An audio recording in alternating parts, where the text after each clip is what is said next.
আসসালামু আলাইকুম প্রিয় শিক্ষার্থীরা। আজকে আমরা একটা শর্ট লাইভ করতে যাচ্ছি। আজকে পবিত্র মাহে রমজানের 13 রমজান চলতেছে।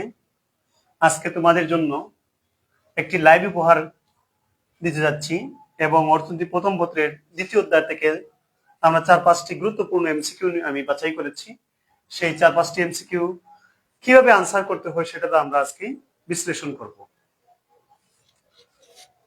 প্রিয় শিক্ষার্থীরা, তোমরা কিন্তু এই এমসিকিউ আনসার করতে সময় বা এমসিকিউ যখন তোমরা শিখো, তোমরা কি করো, একটা এমসিকিউর যখন গাইডে দেওয়া থাকে, বইয়ে দেওয়া থাকে, তখন এই এমসিকিউর অপশন 4টা দেওয়া যে থাকে, যেটা সঠিক সেটাই শুধুমাত্র তোমরা মুখস্থ রাখো এবং সেটাই তোমরা মেমোরাইজ করে রাখো এবং পরীক্ষায় যদি সেটা আসে তাহলে তোমরা পরীক্ষায় আনসারটা দিয়ে দাও।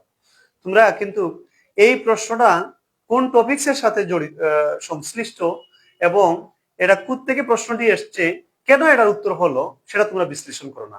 তোমরা গতানুগতিক দ্বারায় তোমরা শুধুমাত্র প্রশ্ন মুখস্থ করে নাও। আমি মনে করি বা আমি তোমাদেরকে সাজেস্ট করবো, অর্থনীতি প্রথম পত্রে ভালো রেজাল্ট করার এবং A+ পাওয়ার একমাত্রই মাধ্যম, একমাত্রই উপায়। শর্টকাট পদ্ধতিতে অর্থনীতি প্রথম পত্রে A+ পাওয়ার কোনো সুযোগ নেই।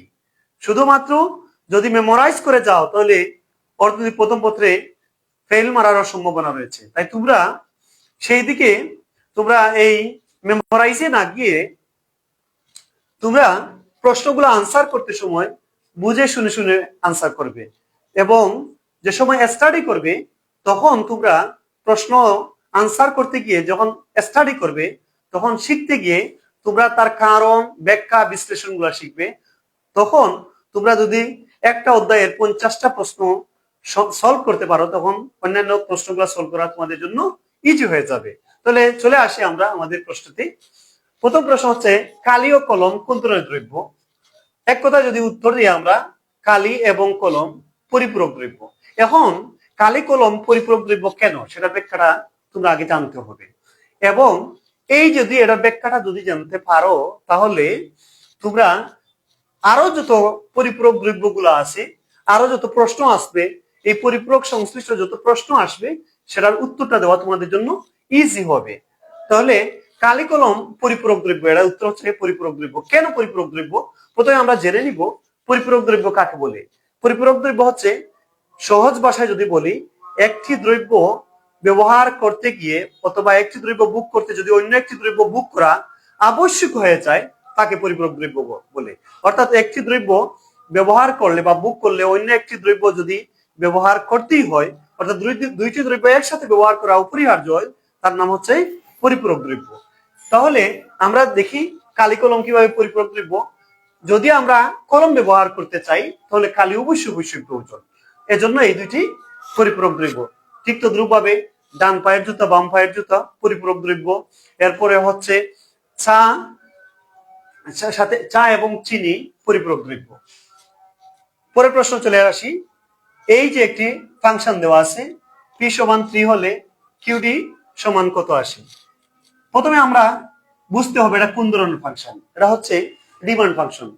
1 নম্বর প্রশ্ন হচ্ছে qd দেওয়া আছে, এই d দিয়ে ডিমান্ড ফাংশন বোঝাচ্ছে। আরেকটি হচ্ছে ডিমান্ড ফাংশন হতে হলে আমাদের এই 3 যে আছে এখানে মাইনাস থাকবে, প্রায় সময় সব সময় মাইনাস থাকবে। তো তাহলে আমাদের এটা ডিমান্ড ফাংশন। এই ডিমান্ড ফাংশনে p এর মান 3 হলে qd এর মান কত আসে সেটা আমরা সহজে সমাধান করতে পারি। যেমন qd = 30 - 3p, 30 - p এর মান 3, এই 3 বসাইলাম আর p এর মান 3, সেটা হলো গিয়া 3 × 3 = 9।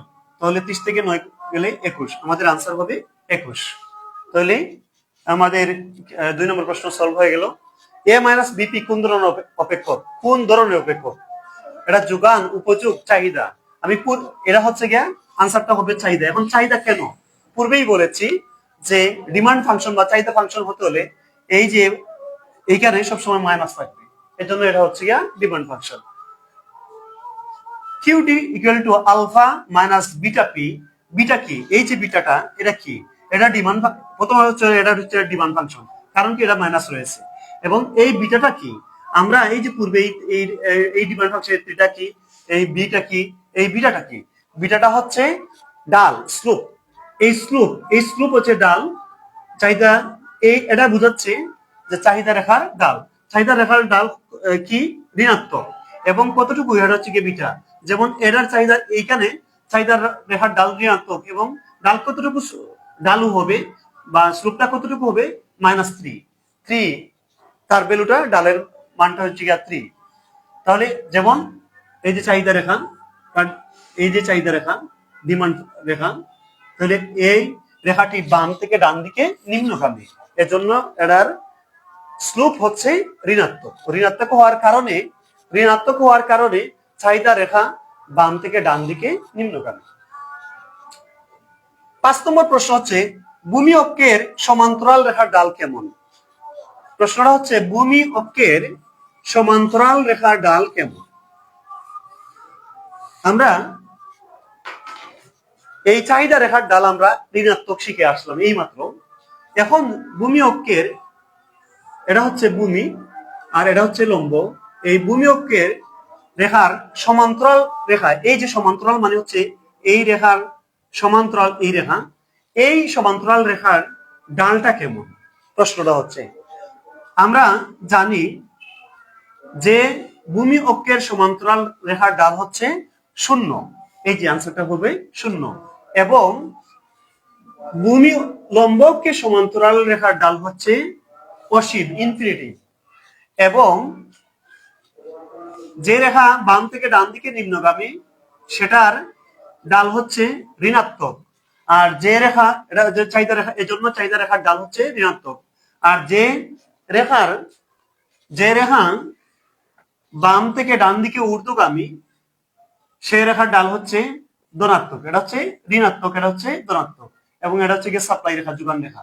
যোগান রেখা হচ্ছে বাম থেকে ডান দিকে ঊর্ধ্বগামী, বাম থেকে ডান দিকে ঊর্ধ্বগামী রেখার ডাল হচ্ছে ধনাত্মক, বাম থেকে ডান দিকে নিম্নগামী হচ্ছে ডাল রেখা হচ্ছে ঋণাত্মক, আর যে রেখা লম্বককে সমান্তরাল সে রেখার ডাল হচ্ছে ইনফিনিটি, যে রেখা ভূমি অক্ষের সমান্তরাল সেটার ডাল হচ্ছে 0। তাহলে বন্ধুরা তোমরা যখন স্টাডি করবা এই প্রশ্নগুলা শিখবা, এমসি গুলো শিখবা, বিশেষ করে অর্থনীতি প্রথম পত্রে এইভাবে ব্যাখ্যা সহ বুঝে শুনে তোমরা সবকিছু স্টাডি করবে। তাহলে বন্ধুরা আজ এ পর্যন্ত, ধন্যবাদ সবাইকে।